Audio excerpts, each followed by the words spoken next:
Hi,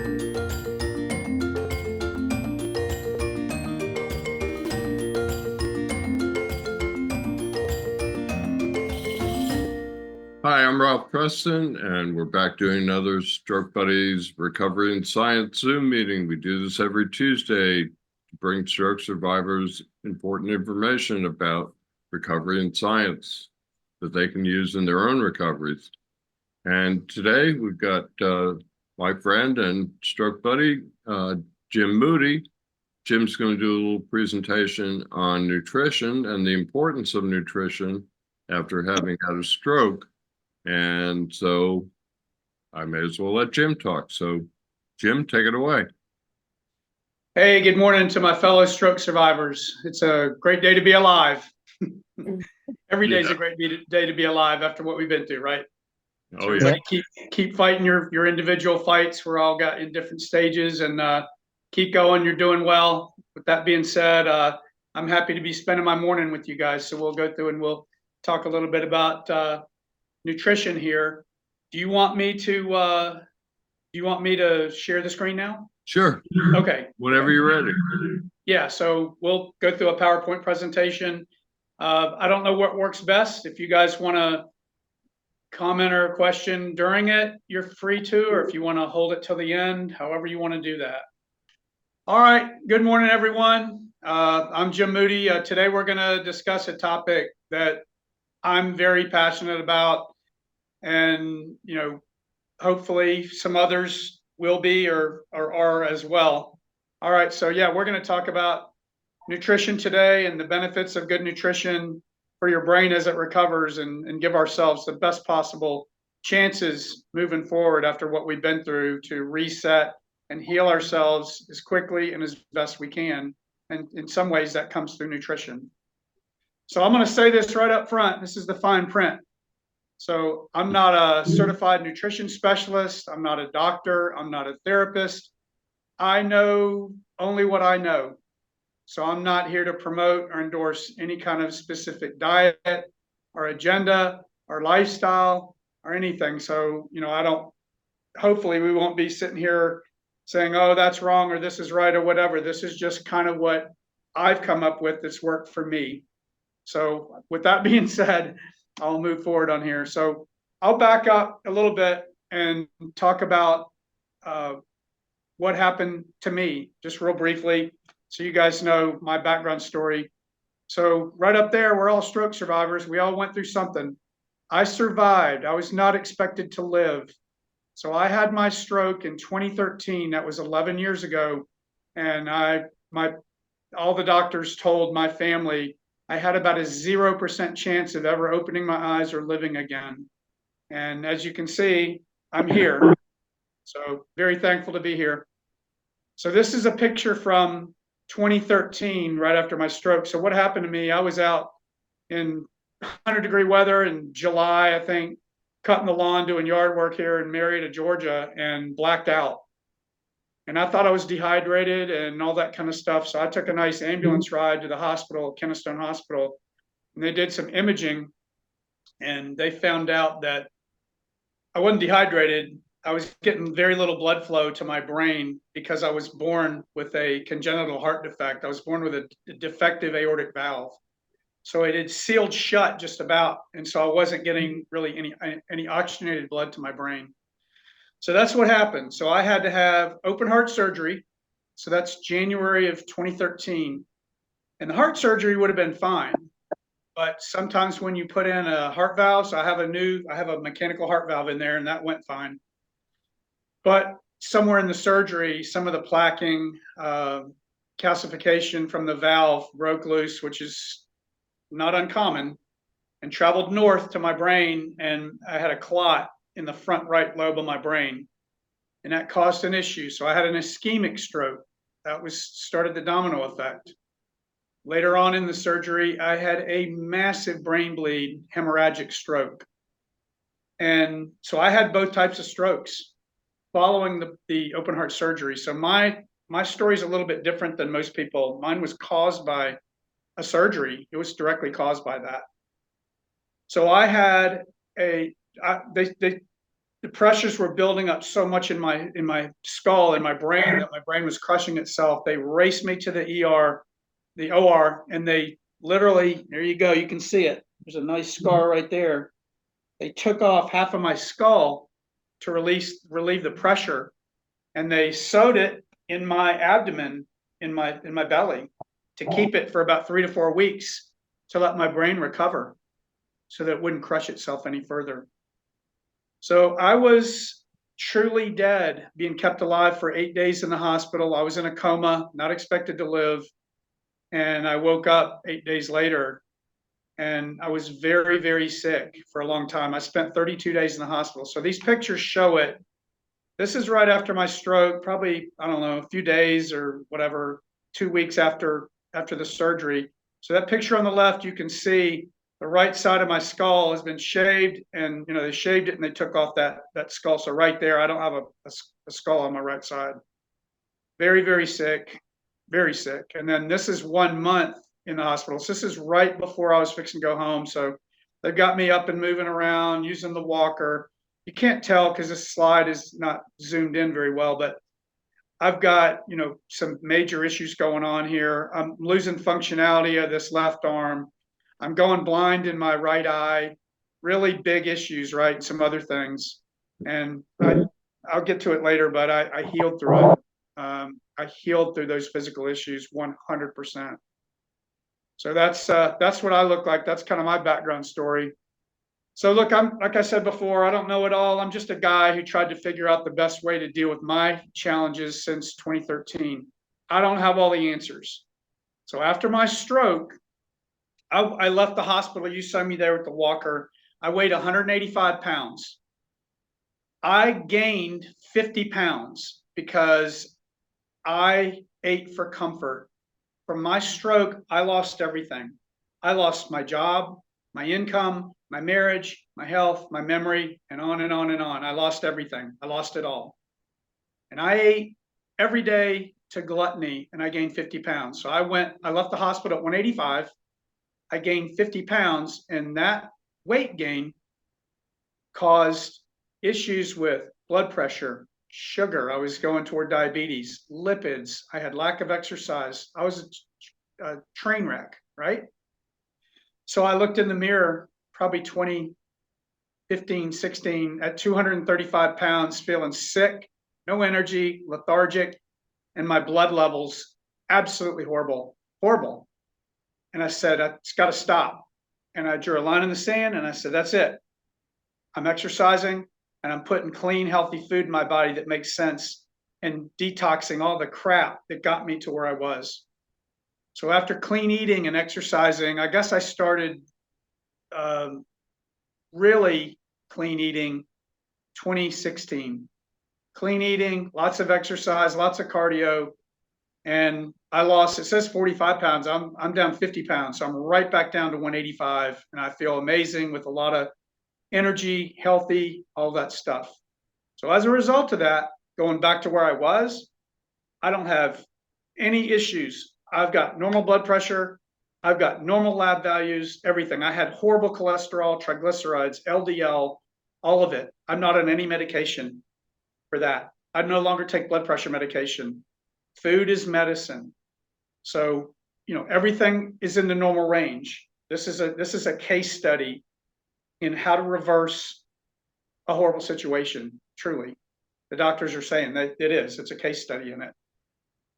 So I drastically reduced my risk of a second stroke. So I try to, as I talk to my doctors, I control my controllables, and that's what I did. So here's an example of food as medicine. So if you look at that, I'm 235 pounds approximately right there, September of 2013. That's about 8 months to the day after my stroke. Swollen, fat, sick. This is a recent picture back down 45 or so pounds. And you can see I'm kind of aged in reverse. If you don't look at the gray hair. All right, so that hair is very dark, black, berry hair. So 11 years later, that's 11 years. I got gray hair, but I'm healthy, normal lab work, normal everything in that picture. So That's truly when I say food is medicine and you are what you eat, that's what I mean. And, I always say, if you look at my example, being dead in the hospital, all your family's told you're going to die, you'll never wake up. And I did. When life gives you a second chance, you don't waste a second of it going forward, right? I did. I was just checking off each day before my stroke, going, whatever, I survived this medical sales sprint every day, not really loving life. Well, that's a positive thing that my stroke gave me. My stroke gave me a sense of I'm content and I love life. And that's a result of having gone through that and lived. And I cherish every day because of it. So there's my feedback on a positive thing that my stroke did. So food choices, we'll get back to food now. So food choices either lead to two things. It's black or white. Food choices, you got a thumbs up right there in the green. Sustained health, delay of disease, and delay of eventual death. So if you eat like crap, you're going to get diseases earlier. We're all going to die of something, right? But you're going to delay out diabetes, cancer, stroke, whatever, heart disease.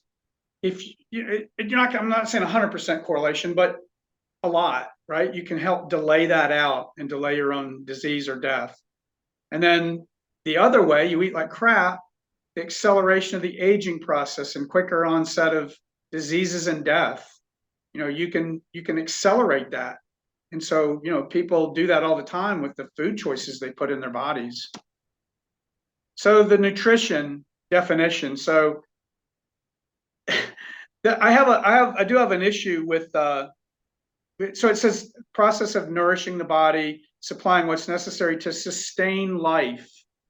And then it goes on to talk about nutrients or chemical compounds for repair and healing and all that. I have an issue with this definition, honestly, because it basically said nutrition is about supplying what is necessary to sustain life. But it should be wise choices. You can sustain life if you wake up every day and you eat ice cream and Twinkies and cereal and crap, but you're going to bring on, strokes, cancer, diabetes, disease, whatever. You'll sustain life, but that's a crappy way to define nutrition. So I got a real issue with that particular definition. So as stroke survivors, we need to look at the repair and healing part. We need to use that food to do good for ourselves instead of bad, and to help us with healing, right? That's what we're trying to do. So that, again, here we go. So that's our overall goals as stroke survivors. Our overall goals: promote healing from our existing challenges. So we've already been through this horrible medical challenge once, right? We had a stroke. We've got the fallout from it. We're all suffering from different aspects of it. So we want to promote healing from that. That's our goal. And we want to reduce the risk of any additional future traumatic brain injury or stroke or whatever the case may be, right? We want to reduce that risk and push it out as far as possible if we can, right? So that's what our goals are. So with optimal nutrition, we can accomplish several things. We can manage our blood pressure. Blood pressure is huge. With uncontrolled high blood pressure, you put yourself at risk for a hemorrhagic stroke, and the other one as well, but mainly the hemorrhagic stroke. Yeah. See, Ralph pointing to himself. Yeah, and the world's walking around with uncontrolled high blood pressure, and that's the number one risk factor for a stroke, and we'll get into that later here. Lowering cholesterol. So the nutrition, keeping your cholesterol lowered, is reducing the chances for an ischemic stroke. The more you have cholesterol, LDL, lipids, triglyceride, all that crap issues in your arteries, the more you clog your arteries and have the possibility of it breaking loose and going north to the brain and causing an ischemic stroke. And then managing a healthy weight. So optimal nutrition is good for that. And we'll talk a little bit more about that as well. So weight, this isn't a weight loss presentation. However, weight loss is a domino effect into other things. And we'll talk about that here in a second. So you're going to lower your risk of other things: diabetes, cancer, heart conditions, all that stuff. You're going to boost your immune system by proper nutrition. fatty fish like salmon, green leafy vegetables, nuts, seeds, all that stuff. There's fruits, all the stuff that helps with phytonutrients and antioxidants and all this stuff that we're supposed to eat, right? The good stuff that helps us boost our immune system. And then improving our brain function. That's what we should all be focused on, right? Improving our brain function. So eating correctly versus eating the stuff we shouldn't put in our brains to help us improve that. And that there obviously is going to protect you from additional strokes down the line, which is what we're looking to do. So here's some scary stuff. If you've had a stroke, that increases your chances for an additional stroke in the future versus the general population. So if you've already had one, you're already at a higher risk for another one. It already puts you in that category. So here's the scary part. So we go down a little bit lower here in red. 25% of stroke patients will have an additional stroke in the future. 1/4 of everyone of stroke patients, 1/4, so 1 in 4. So that's really scary. And that's not my numbers. I didn't make that up. That's from the American Stroke Association, right off their page, right? Pretty scary stuff. Makes you want to, try to give yourself the best chances each day to do the right thing. So here's another one. Up to 80% of strokes are preventable. Again, this is American Stroke Association. By preventable, they're talking about the things we'll talk about here in a second, but your diet, smoking, drinking, stress, a lot of things like that. If you do that, you're preventing a stroke or additional stroke in the future. Really key.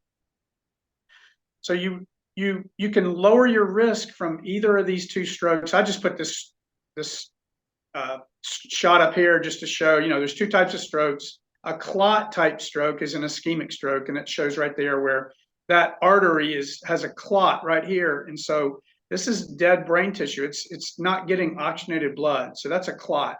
So I had the ischemic stroke with my heart surgery plaquing that broke loose. And then I had the other type of stroke, hemorrhagic stroke. And I think, Ralph, that's what you had, right? Major hemorrhagic. Yes. Right. Yeah. And that's the bleeding. So the artery ruptures, the brain bleed happens, and that, causes pressure, causes all kinds of issues. So one is a clot, one is a hemorrhagic bleed. So those are the two types. So our goals are trying to reduce that, right? So these are the changes you can do for your ongoing health.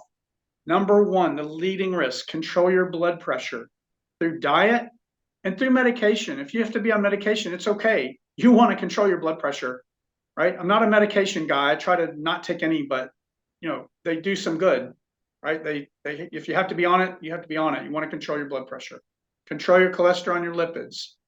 You want to control the amount of sugar in your diet.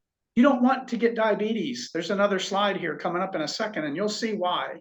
It's not a good thing to eat a crap diet, cake and ice cream and donuts and stuff all day long, and then go into diabetes. Diabetes is not something you want. And then maintain a healthy weight. This contributes to other disease issues, which can lead to stroke, right? And then you want to get enough sleep. Sleep is the way our body resets and heals every single day. During the day when we're functioning, our brain is working at top speed to do everything, to live, to breathe, to process, to whatever we're doing. When we sleep, the brain is healing our body, healing the brain itself, and healing the organs and everything else. So you want to get enough sleep. Stress, you want to try to reduce your stress. Stress increases horrible things in your body, insulin surges, cortisol, all this crap that does tend to take its toll on your body and can lead to stroke. And then obviously the last one here, no smoking or alcohol. That's just stupid. Those two things right there. I was going to put up here, there's a correlation between them. I Googled it and I was like, wow, there's a pretty high correlation between those two, smoking and alcohol. I just put that up here. I don't do either one. And, that's just, we've already had a health event. We don't need to have another health crisis due to any of these things we can kind of control. So diabetes. So there's a high correlation of diabetes and stroke. So diabetes, what it does, it causes the blood vessels to become stiff and cause fatty deposits and plaque to build up. So this, when the arteries are compromised, the internal part of the arteries, they become stiff and compromised, and they start building up stuff, plaquing, arteriosclerosis, that can break loose and travel to the brain and cause a blockage or a stroke. And this is most of the strokes. 85% of the strokes are ischemic. Okay, so most of those, all right? So that's that kind of stroke that's the most prevalent.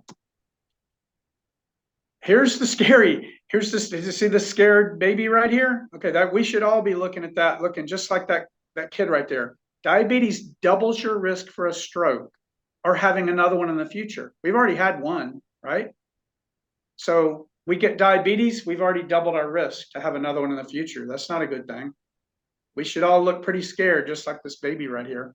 So that's a big risk factor. And here we go about weight. So high correlation of excess weight and stroke. Let me be clear. My presentation is not about weight loss. This is not a diet. Let's lose weight. Let's go on some whatever diet. However, I keep saying however. However, being overweight, just the overweight category, okay? There's two categories, overweight and then there's obese, right? Just the overweight category. If you're overweight, you just increased your risk for a stroke of 22%, right? These are not my numbers. These are off like American Stroke Association.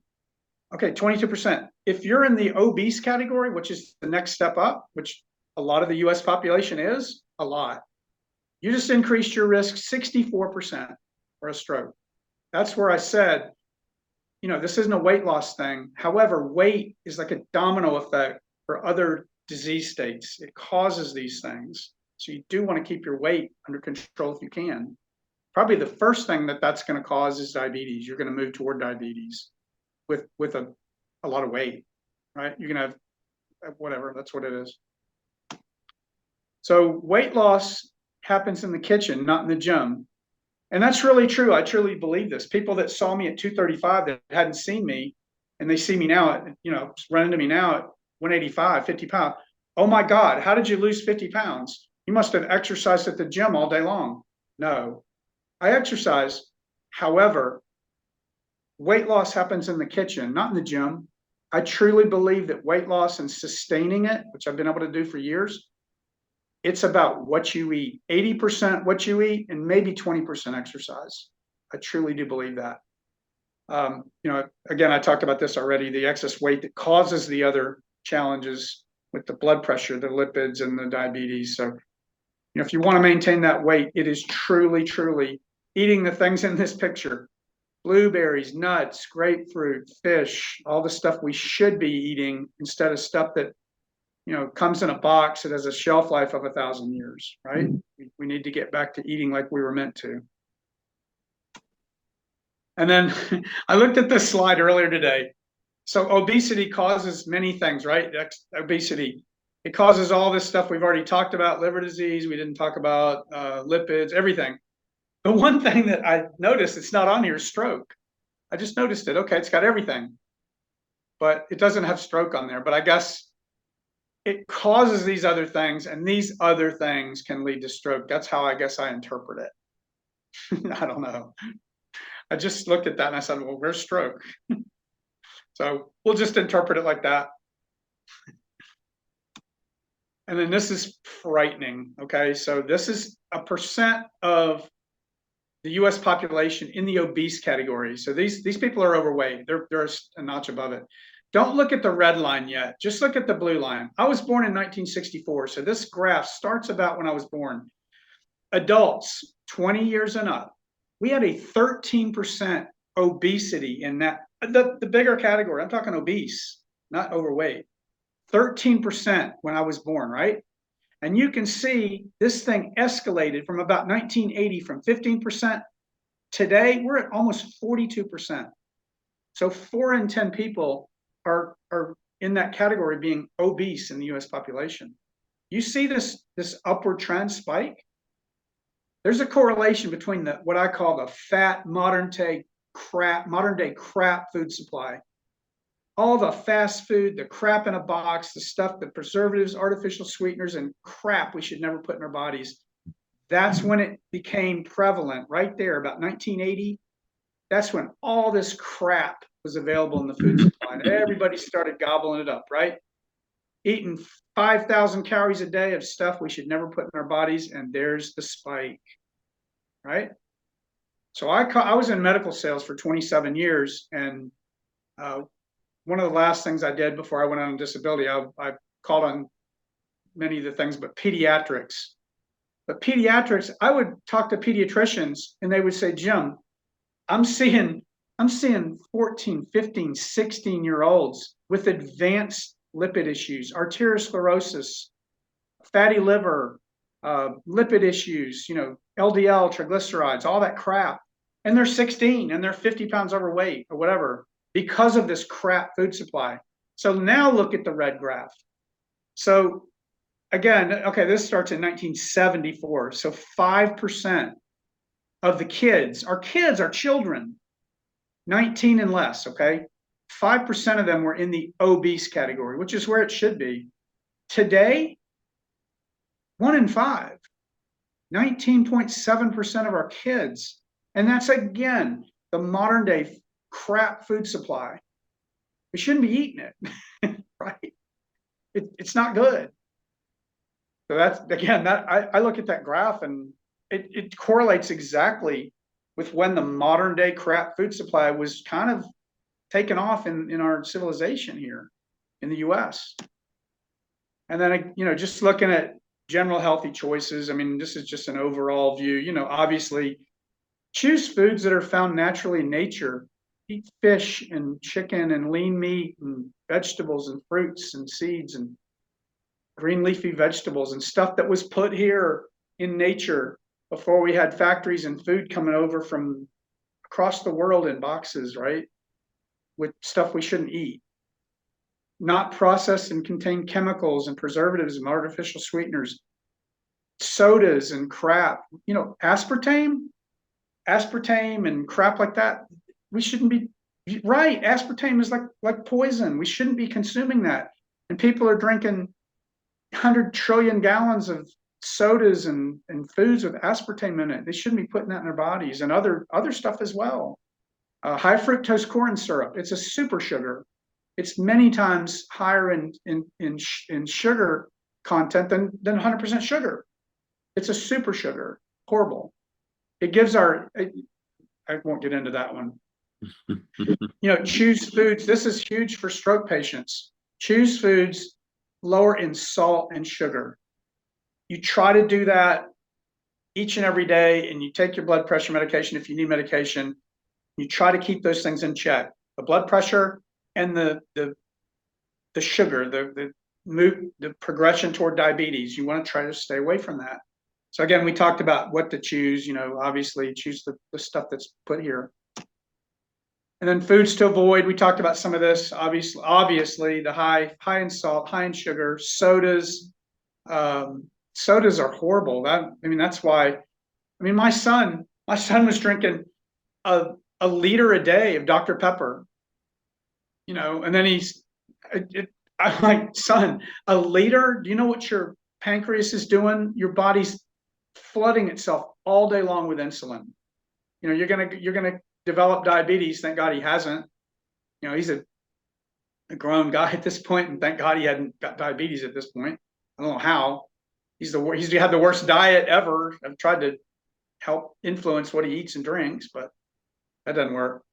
Chemicals, cakes, pies, donuts, all this stuff. Fried foods, sausage, hot dogs, luncheon meats, bacon, stuff that's just got a week's worth of sodium in one serving. Your body goes in crisis with that kind of thing. And then white flour, that's another one. You don't want all the white flour and stuff. That's not good for you. So you don't want to be this guy right here. This dog, don't be this dog. Yeah, I'm into fitness. I'm gonna fitness whole pizza in my mouth. You don't want to be him. He's gonna eat that pizza right there, that whole thing. That's gonna be a week's worth of carb, fat, salt, and calories in that one pizza. But there's a lot of people that are, that's one meal for a lot of people, and they're doing that 3 times a day, and then they're wondering why they're having, coronary heart disease and heart issues at 45 years old. That's it right there, because they're that dog. You don't want to be that dog. And then we talked about this a little bit, high correlation between blood pressure and stroke. High blood pressure is the single biggest risk factor, and it plays a part in about 50% of all strokes. So it damages the walls of the blood vessels and causes them to burst and rupture. And then it can also cause those blood clots. So a high blood pressure can not only cause the hemorrhagic, but when it compromises the inner walls of those arteries,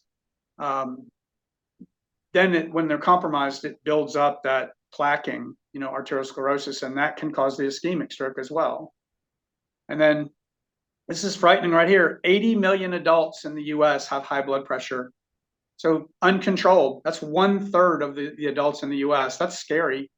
So 1 in 3 adults walking around is high blood pressure issues. And there's kind of another way to look at it. So people 39 and under, about 22% of them have blood pressure issues, and they probably don't know it. They don't, at that age, I don't know. Maybe they don't know it. Then the middle ages, those guys, 40 to 59, about half of those, have blood pressure issues, maybe containing it every now and then with food or medicine or whatever. And then people 60 and over, 3/4 of them, blood pressure issues. So that's a high risk factor right there. So what can we do food-wise that will help? And if you're not on blood pressure medication, what can you eat that will help lower your blood pressure to get you out of that number one risk factor? So this is a list here, and there's other stuff, but again, it's natural foods. A lot of it comes back to foods that are high in potassium and magnesium. So those offset sodium. So magnesium and potassium bring down your blood pressure. Sodium raises your blood pressure and your water balance in your system. So I've got, vegetables, spinach, tomatoes, avocados, the beans, rice, bananas. Bananas are super high in potassium. Broccoli, cauliflower, nuts. You got cashews, peanuts, peanut butter, yogurt, believe it or not, is high, and I think it's the magnesium part of it, not the potassium. Milk, beet greens, celery. I mean, this isn't a full list, of course, but it's got some stuff on it. I got potatoes up there, and I thought about taking that off because those white and sweet potatoes are very high in carbs, but sweet potatoes are very healthy for you. Even though they've got a lot of carbs, they're high in fiber and high in vitamin C and vitamin A and some other things. So those are actually, I left it on there. They're good for you. I'm not an all or nothing guy. I mean, I try to say that up front. I'm not promoting a diet or this or that or the other. I'm not all or nothing. Some things have good benefits and some things have some benefits. So I'm not trying to promote one or the other. So, you need to eat like your life depends on it, because it does. I truly do believe that the state of our health in this country is declining as a result of what we eat. I think I read recently that this civilization, this group of 20-year-olds or teens or whatever they are, they will live shorter lives than previous generations because of the diet alone. They will develop diseases sooner because of their diets. But if you look back in the 1930s, 40s, 50s, even 60s, everyone, they walked everywhere, they farmed, they ate natural stuff that was naturally there, and they lived, their weight was in balance, they didn't have all those issues, diabetes and some lipid issues and all that kind of stuff, and they lived normal, healthy lives. And then now, in this modern day society, the life expectancy seems to be declining, and a lot of that has to do with the horrible diet. People just are making food choices all day long that they really, really shouldn't be doing. Even though we live in the most modern days of medicine right now, where we can do everything, it seems, with medicine and surgery, the life expectancy seems to be stable or declining. So, and then final thoughts, again, this is just an overall thing going out to my fellow stroke survivors, celebrate each day that you're a true stroke survivor. You survived a horrible thing that happened to you in your life. Make the best possible way for yourself each and every day. Give yourself the best possible odds to thrive and heal, and keep on fighting. You're worth it. It is a fight. It's a long-term fight. And as I tell everybody that I talk to, never, ever give up hope of improved healing. I shouldn't be here. I should be dead. I was dead. I healed through going blind in one eye. I healed through losing, mobility in my left arm. Recovery does take time. So you have to be patient with it. You just have to do all the right things and do the hard work of all that stuff that gives yourself the best possibility of healing. And then, it's about progress, not perfection. We might not get back to that, where we thought we were perfect before the stroke or whatever. So it's about progress, and you just got to see progress each day, week, or year, whatever it's going to take. And it may take a long time to get there. So that's my happy brain picture right there. So everybody have a happy brain day. That's all I got. I have a question, Jim. It's not so, I may be, Jim, can you unshare your screen? Yeah, let me unshare it. Okay, hang on. Thanks. Sorry, Mindy. We don't see anybody here on we the go. recording if the screen's being shared.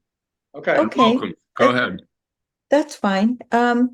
Jim, a couple of things I was having on my mind was the value. Maybe I missed it because I came in a bit late, but the value of water, drinking water, is very important. Yeah, and drink lots of water as Lots. part of nutrition plan. So I thought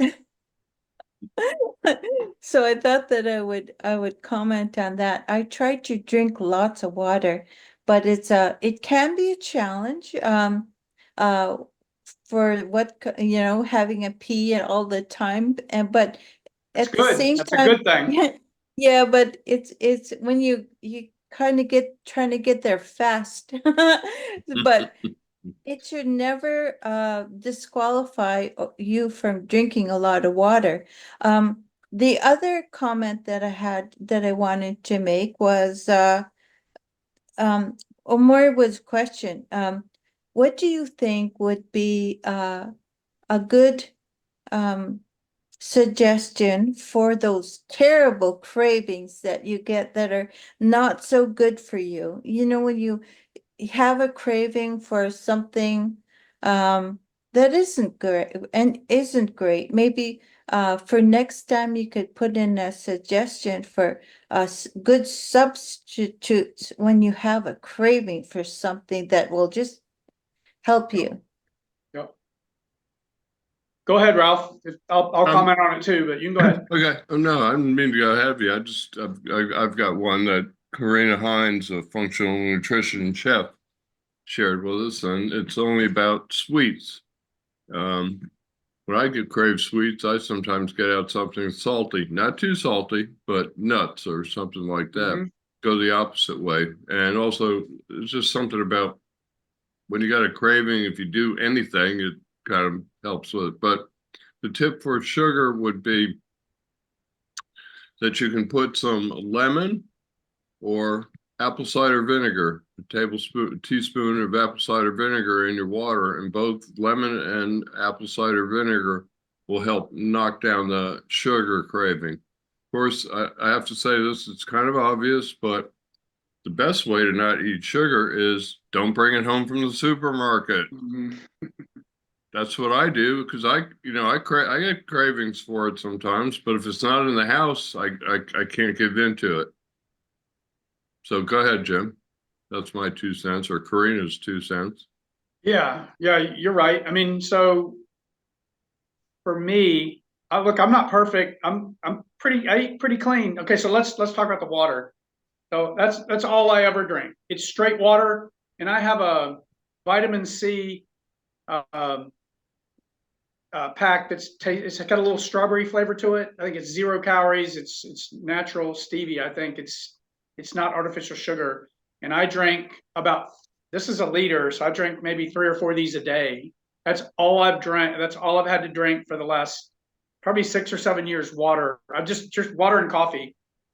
Because I mean, like I said, there's a lot of people out there. They're drinking a liter a day of Coke or Dr. Pepper or something, and they wonder why they're progressing toward sugar issues and diabetes and weight problems. And when you take on that much sugar, your body's flooding itself with insulin. It goes into crisis. It stores everything as fat. And when you drink stuff like sodas and stuff, I hate even the thought of it. You drink sodas and Diet Cokes and stuff, it's got artificial sugars. And people say, oh, well, I'm not taking a whole bunch of sugar in.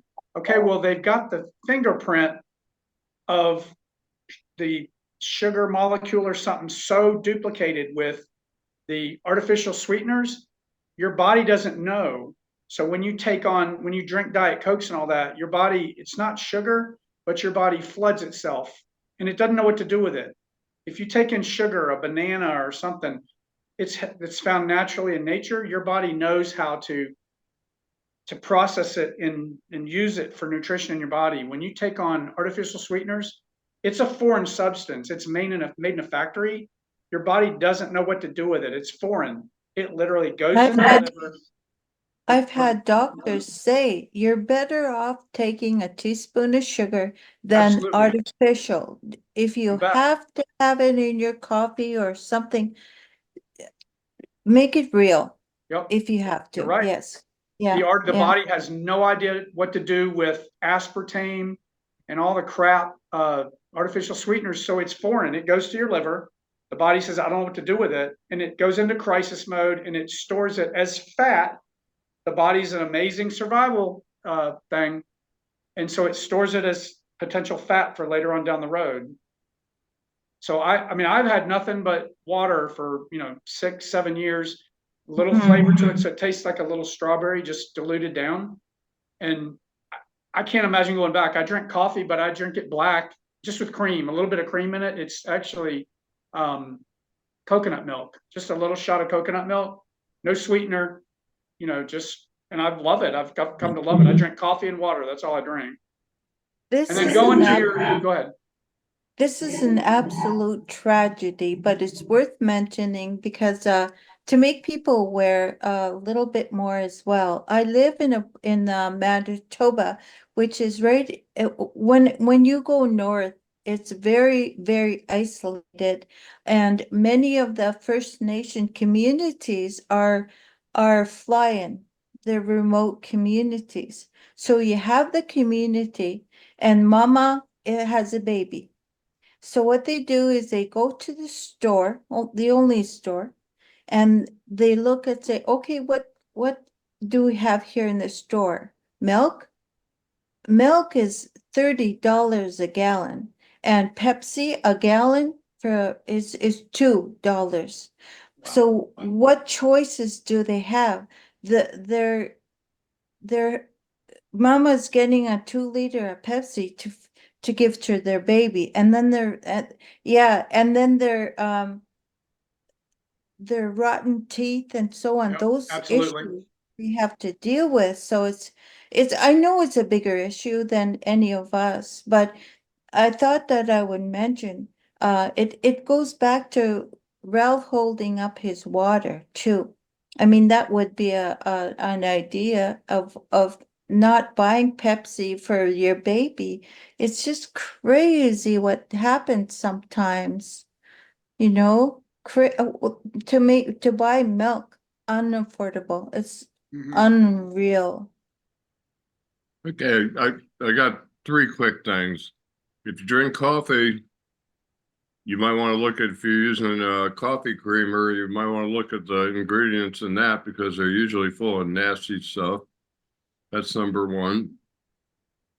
Number 2 would be to address Mindy's issue with First Nation or anybody who's poor. or anybody who lives remote, or anybody that's dumb enough, like somebody in my neighborhood when I was growing up, they gave it, their kid wouldn't only drink, they put it in a bottle, orange juice and Coke.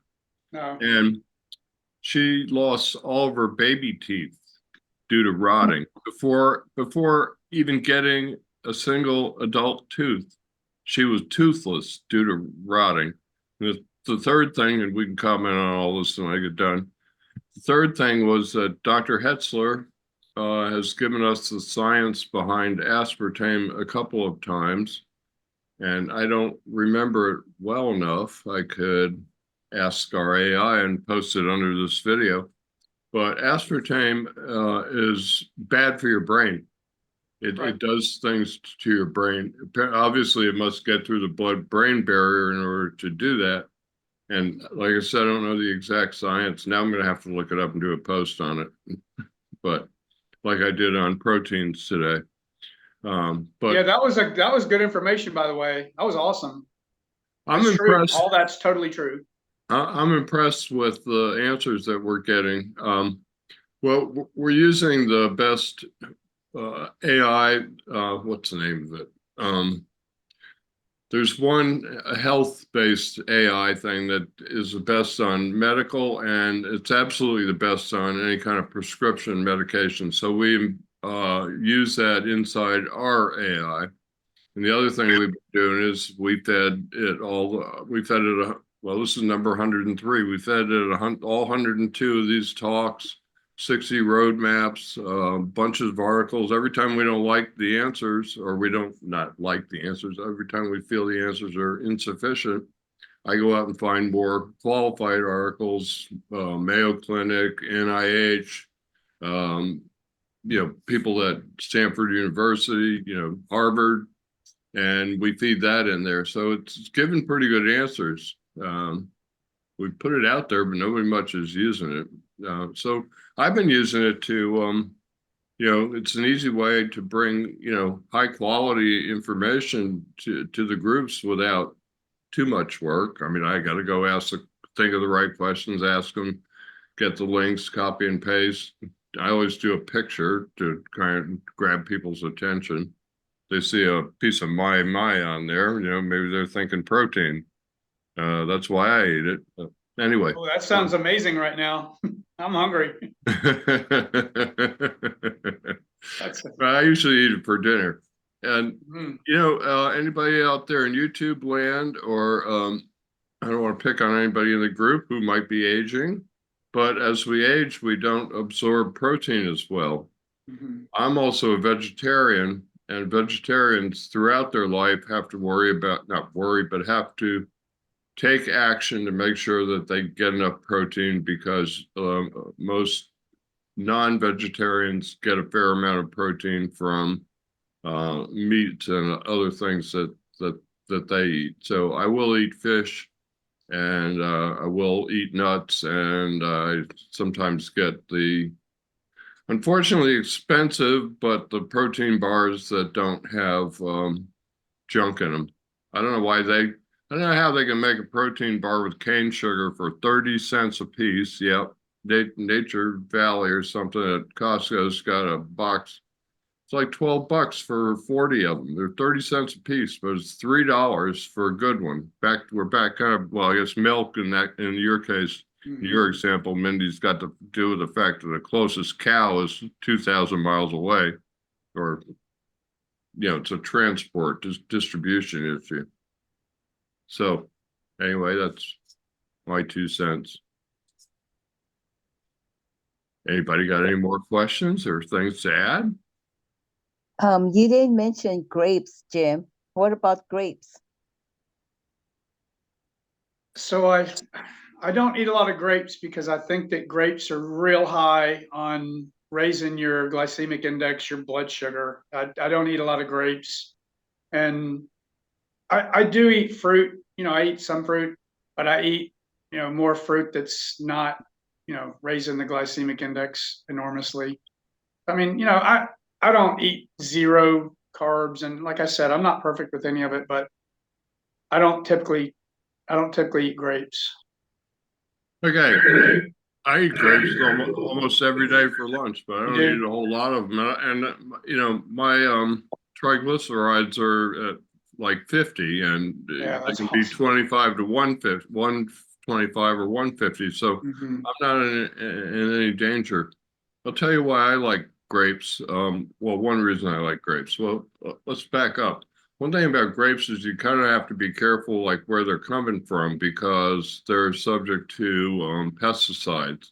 And if they come from foreign countries, a lot of foreign countries don't have the same regulations that we have about using pesticides. So while we have all these laws about, you know, using pesticides in the United States, people can use them in other countries and bring the food products in. So not only with grapes, that's always an issue. And if anybody out there doesn't know about the dirty dozen and the clean dozen, they should look them up. Seen that for sure. The other reason I like grapes is there's certain things, certain foods, most people don't get enough roughage. They don't even, I eat salad. Fiber. I eat salad every day. Yeah, fiber. I eat salad every day. I eat raw vegetables, you know, raw broccoli and dip or something like that. So I get enough roughage. But a lot of things, like a grape, is kind of complete in the sense that, yeah, you get sugar, so I wouldn't eat a pound of them at once. Mm. But I seem to do okay with fruit sugars. And well, you know, back to everything you're saying, Jim, is like all things in moderation won't Exactly. get you in real trouble. But the grape skins and things like that are really good roughage or fiber for cleaning out your large intestine and keeping your gut genome healthy. Yeah, if you're talking about fruit, I mean, you want to eat that fruit in its natural state. Like it's okay to eat, you know, apples, or it's okay to eat oranges because it has the pulp and it has the fiber and it has the roughage, versus drinking orange juice. That's a straight sugar load. Your body goes in crisis with insulin.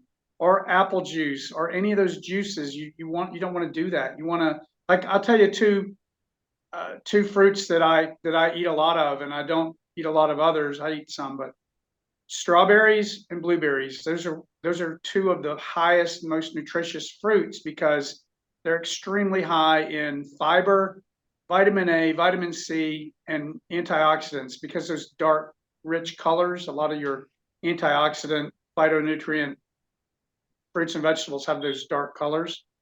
Strawberries and blueberries. So Mindy, I think you were asking, hey, what could you substitute if you're craving sugar? You know, so if I get Blueberries. Yeah, blueberries, strawberries, and then I've also got, like Ralph's talking about, I mean, I won't eat protein bars and crap like that that have, you know, aspartame and sucralose and all this other artificial crap in it. You'll pay more, whatever. You want to put crap in your body, that's fine, but you'll pay more for the good ones. But there's some out there that are sweetened with natural, I can't remember what it's called, like a tree gum sugar or something. It's I don't know, it's natural, it's grown in nature, and it doesn't spike your insulin, your sugar, you know. So, and it's like and dark chocolate. That's, I don't eat a lot of it, but if you're craving sugar, dark chocolate's very healthy for you, even though, yeah, it's sugar. Dark chocolate's good for you. Yeah, typically it's 60 or 70% cacao, so you don't have all that much sugar. You don't have as much sugar as you got in a giant Snickers bar, for example. Everything in moderation. And the cacao, the dark chocolate has some benefits. One thing, Jim, is strawberries are on the dirty dozen list. I know they are. I know. I know you know this stuff. Sometimes I say things for people out in YouTube land, not to, you know, not that you don't know them. I think they're number one on the dirty dozen because they're sprayed with a crap ton of pesticide. I don't think so. I think celery is, but they're up there. They're up there. They're on. So I guess if you buy organic, you can kind of escape that, and right. Yeah. And I don't always buy organic, so I'm like, oh, whatever. Well, all things in moderation. The other thing is, this would be an hour discussion of like what they did. They destroyed the organic label. There used to be USDA and California certified. Now we got 8 kinds or 10 kinds of organic, and some of them are not organic. The processed food industry has just destroyed the organic label with various labels that I guess are approved by the USDA or whatever. I think that anything you put on food has to be approved, but we now have a bunch of organic standards that really aren't organic. So you got to be careful of everything. Another thing for people out there in YouTube land is one semi-safe way to do it, and you have to buy some foods from the inside of the supermarket, like whole wheat pasta or whole grain bread and stuff. But basically, if you shop the outside of the supermarket, you're going to be better off than if you go up and down the aisles, picking up the Fruit Loops, sorry, Kellogg's, and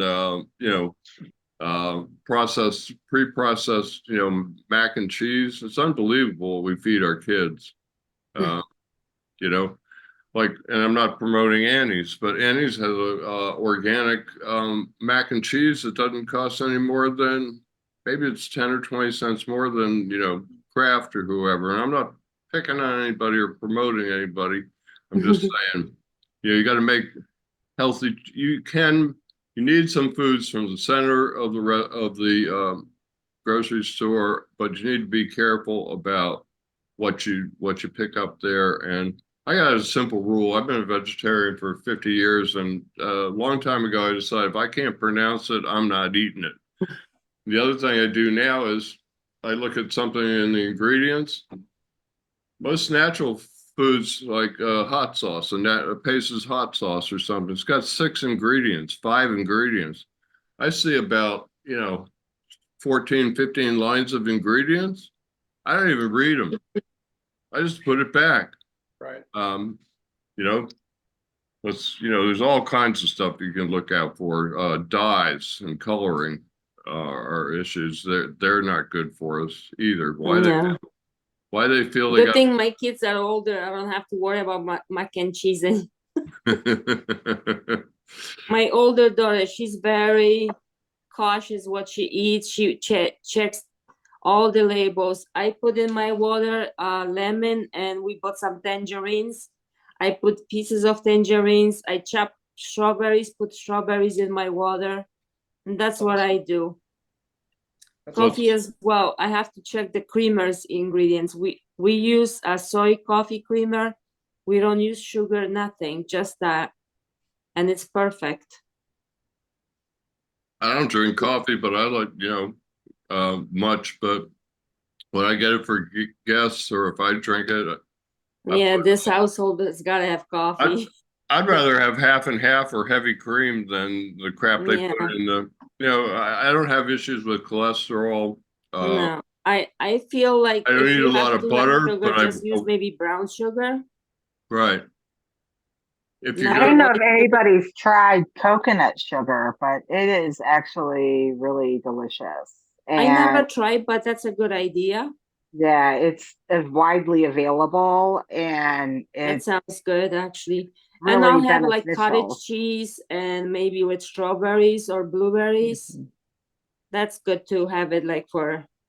cottage cheese. Another thing. Oh, sorry.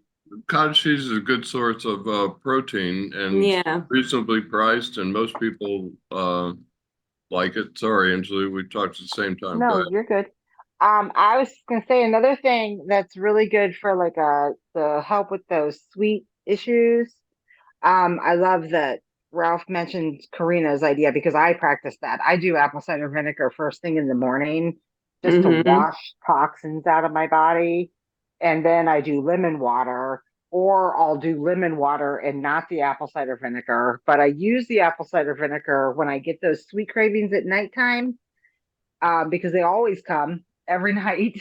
It doesn't seem to matter Like they just don't Always, seem I to have go that away. issue. I just want And sweets. Oh my yeah, gosh. and what I'll do is I'll take that apple cider vinegar or I'll take a whole lemon and I'll like take the lemon and I'll suck on the piece of lemon, or I'll take a shot of the apple cider vinegar just straight, not a full shot, but like Mhm. enough to wet my whistle, you know, to kind of wash that craving away. But I also like dates. I Yeah, don't I know was if gonna anybody say likes date dates. sugar. Dates are good. Dates are amazing because they're full of fiber too. And if your body is able to flush, it's working optimally. Like that Yeah. flushing, that waste removal is super important. And dates you can turn into all kinds of things. You can soak them, you can put them in smoothies, you can put them in you can put them in with some mango and frozen mango and make it into maybe with a little vanilla or something and make it into ice cream. You could like there's all different kinds of things like you can do with Mm-hmm. natural sugars. And those are in moderation are helpful. Jim, this was awesome. Great job. Really And informative, and I really appreciate it. also, when you mentioned coconut sugar, I was going to mention date sugar. You can actually take dates and put them in a little water and mash them up and make your own, and substitute them in recipes. Not all recipes, because some things need to be more They powdery, but almost taste like caramel, don't they? they do. They Yeah, they're so yummy. and they got the roughage, the fiber component again, like grapes. So Yeah. that's a good one. And Yeah. the reason we get cravings for sugar is our brains get addicted to it, and it's our brain telling us to eat that sugar crap. Well, I will say one more thing. It's slightly off topic, and we won't get um, into it a whole bunch, but I thought I'd mention it to people out there in YouTube land. Every time we talk about sugar being bad for the brain and stuff, Dr. Hetzler always brings up, but your brain runs on glucose. So I asked the AI about natural sources of glucose and how does the brain make glucose? And it brought up issues with diabetes. And Jim, you're going to have some minor issues with this, perhaps, and certainly all the people on keto or paleo or Atkins diets will.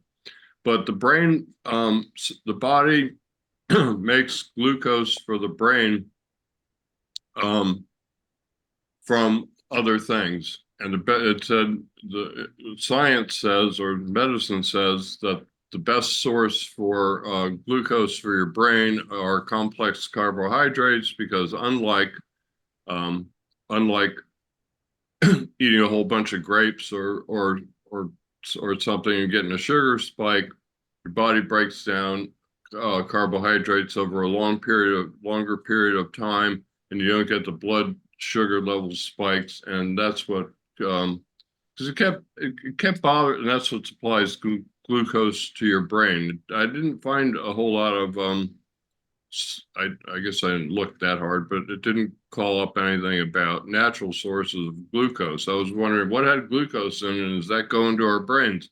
I found out no, our bodies make it for our brains. And there's some people that say that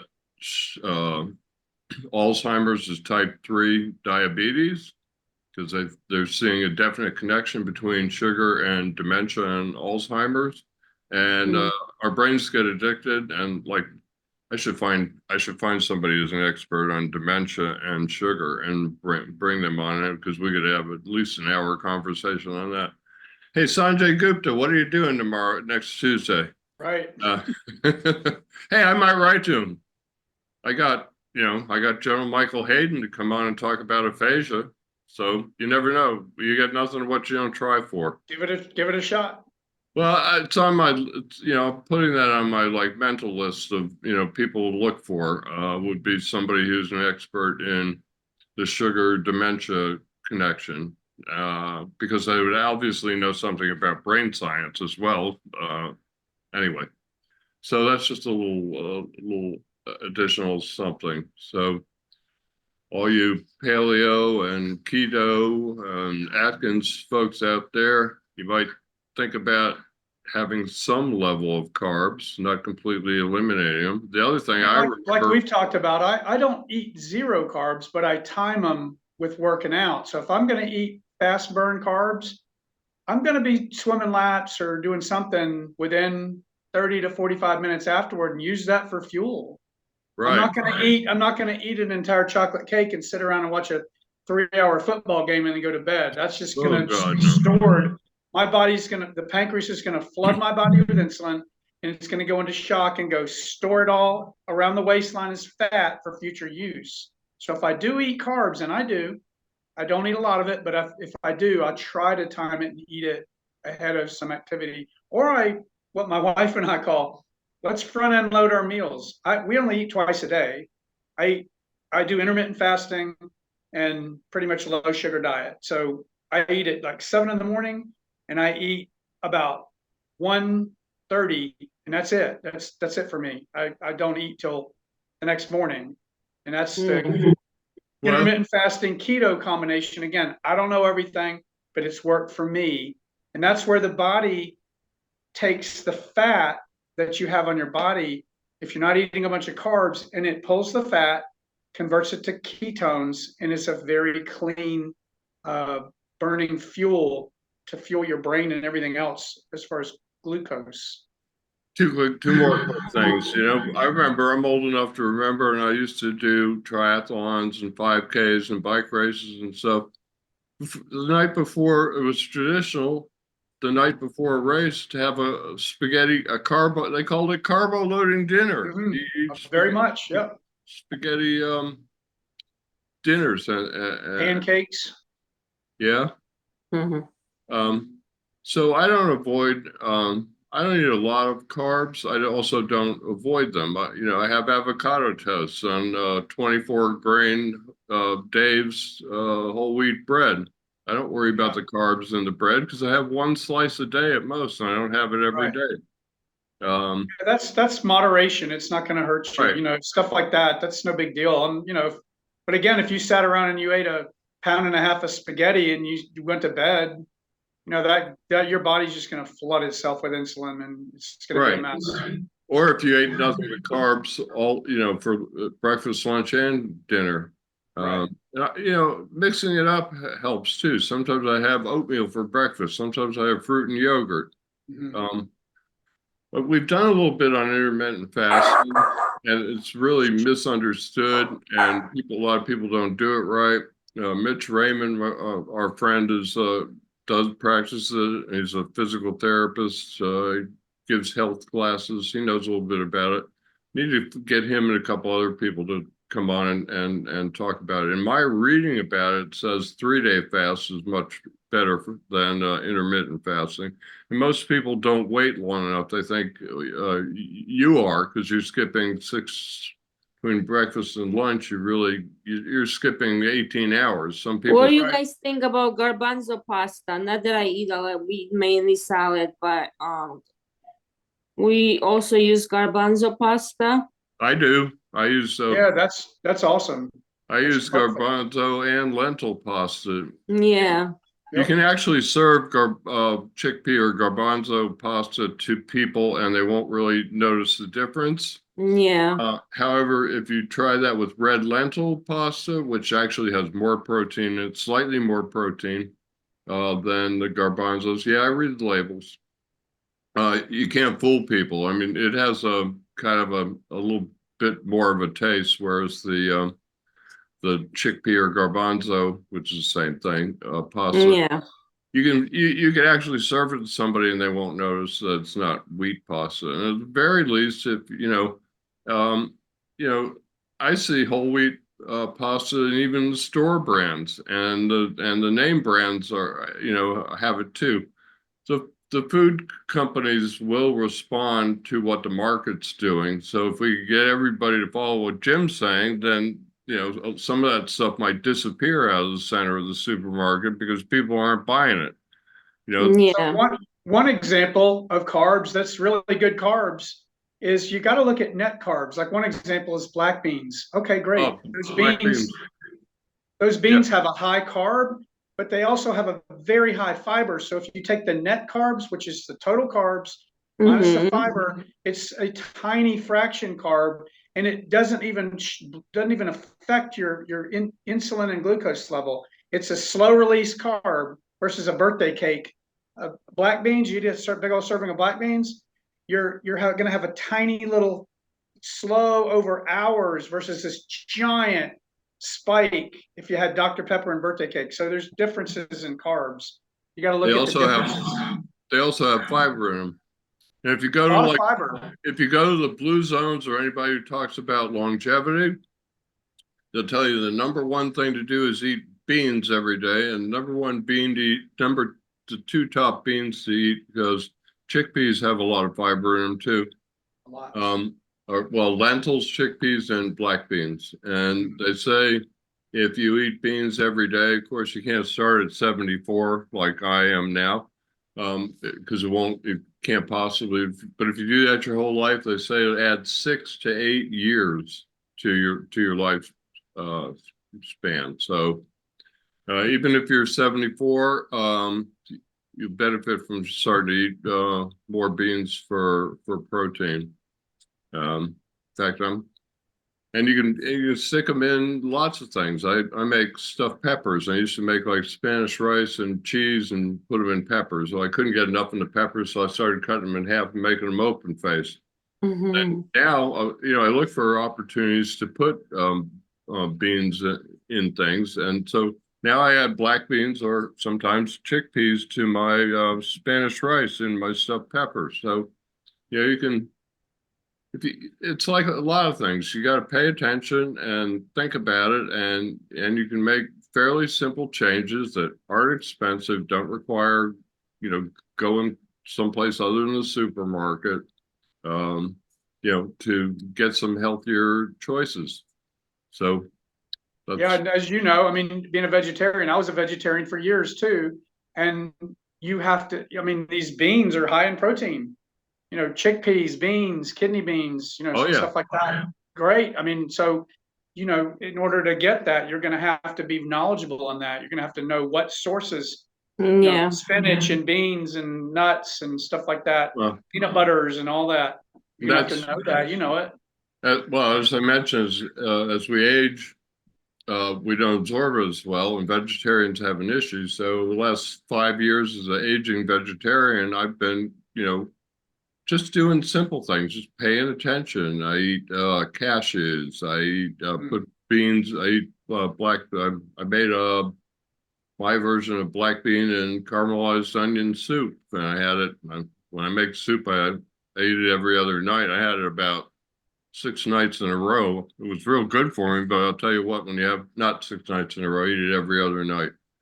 But by the time you get to 5 or 6, you're going, okay, I'm ready for this to be over. But it's still good. It's still good for you. So I look for simple things like the protein bars, fish, nuts, beans, to see if I could get enough protein. And they say you need between 50 and 75 grams a day. Well, I got news for you. That big old piece of not big. It's a third of a pound, 5 ounces. Mai's got like 30, so that's all you have. So if you think and I can't eat fish every day. I don't eat it every other week. I do every other thing. I eat sweet potatoes instead of white potatoes. Occasionally I'll get white potatoes, but sweet potatoes are rich in vitamins and minerals and stuff, and they have less carbs. And the skin. So sounds like you eat, pretty much seafood and vegetarian. So you're basically on a pescatarian diet, right? Right. Okay, no, that's kind of what I basically do. And I do that, but then I'll like go 2 weeks or something or 3 weeks and I'll crave a steak. And steak isn't the enemy, so I'll have a steak. And then I'll go another 3 weeks and not have a steak again. But as somebody who doesn't eat steak, I'll say, out loud, if your body's craving steak, you should eat it. If your body's telling you something, you should pay attention to it because it knows. And so, while I don't eat steak, I would say that people who get that craving should. And, I don't eat fish. Let's see, if I eat fish every other night, like 1 week, that's like 3. And then I skip a week. I might do it twice in a month. Sometimes I wait 2 weeks before I make a fish plate again. So, the most I'm getting 6 or 7 pieces of fish a month. So it's not like I'm eating fish all the time. Fish is another thing you need to be careful about, like where it comes from. I only eat wild caught fish and wild caught scallops and shrimp Right. and all that. I will not buy the farm Yeah. stuff coming from overseas somewhere, and it's in a bad. If you ever watch a video enclosed about how they environment. farm shrimp, you'll never eat a farmed shrimp again. No, absolutely not. Well, plus I'm hearing Yeah, I that's what they say, I don't cook do about farm 80% fish. of my Wild I cook caught. about 80% of my meals, so I can control what's in it, as far as ingredients. So I cook at home mainly, and I cook a lot of seafood. So I'm eating a lot of, fish, scallops, shrimp, all that kind of stuff, and only wild caught. I mean, that's it. Yeah. right. I agree, and I'm here in Merle's Inlet where we had fresh. Usually when it gets cold, I local make a fish. lot of soup. So I make lentil soup. I add cabbage, bok choy, carrots, onion. All good for you. Yeah. What Well, we else? get local shrimp and fish here because I live in coastal South Carolina in Merle's Inlet, and we also I wouldn't buy farm raised shrimp because I've watched that video. And I won't It's tell you nasty. I won't tell you what they grow them in. Oh, don't. It gross you Because I out. love shrimp. But the other thing is, see, we want to keep. There's an initiative in South Carolina to buy local because we've got shrimpers out there who are having a hard time with gas prices and everything running a shrimp boat. So when big box stores bring in all this farm raised crap, it hurts the local economy in the sense that makes it harder. If we don't support the fishermen and the shrimpers, then they'll disappear. And that would be a real shame, Jim, as you know, because you're always talking about coming down here for a shrimp basket or whatever. So I'm gonna knock on your door one of these days. Hey, So- Ralph.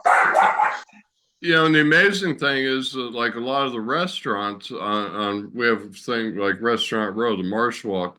A lot of the restaurants don't serve. You have to find out which ones serve local food because a lot of the restaurants here, despite the fact that they're sitting on the water in Merle's Inlet, where we get flounder and shrimp and oysters and clams right out of the inlet, they a lot of the fish and stuff comes from Charlotte on the PYA or IFH International Food House truck.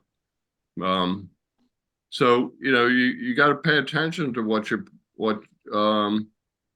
putting in your body. The other thing we got going on here is people are always asking where to get the best snow crab legs. Well, they come from Alaska. If you're in Merle's Inlet, why don't you eat like flounder and find a restaurant that serves flounder like right from the local waters. It's better for you and you're supporting the local economy. All right, I'll get off my environmental pedestal now and put my nutrition hat back on.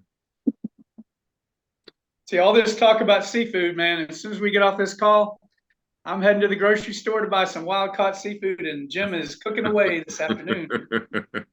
Minutes away from it. I gotta cook That something sounds good. delicious. I'm gonna be cooking something good today. I can promise you. And it's gonna be seafood. All right. Yeah. Well, That's my favorite. Oh my gosh. well, it's, and generally good for you if you pay attention to where it comes from. So, Yeah. Jim, I guess we should wrap this up. I want to thank you for Thank you. making your presentation and everybody out there in YouTube land will appreciate it as well. So It was great to be on here with you guys today. all right, well, thank you. Thank you, guys. Thank you.